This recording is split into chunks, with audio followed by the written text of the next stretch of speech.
buried somewhere out here in the mountains is a story about a pioneering but doomed computer called the Apple Lisa. We were building a new kind of computer that had never been seen before. It was Apple's big play to own the future of computing.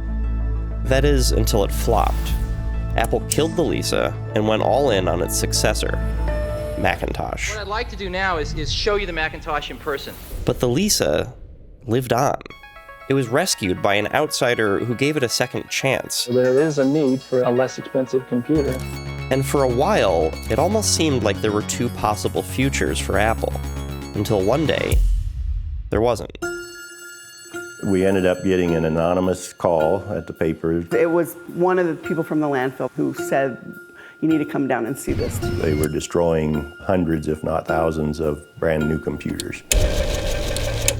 And the first people that we ran into, they were hired, I guess, by Apple to make sure that the disposal took place as quietly as possible. So what really happened that day? To get answers, we went back 40 years. Get a shovel and start digging. To find the people who brought Lisa to life. Well, it was really exciting. This was the new foundation, the new frontier. Definitely a rock star vibe. To figure out why it really flopped. You'd have to feel a little bit vindictive to have that project taken away from you. Well, there definitely was an element of revenge. And to understand why Apple would bury its own past. Literally.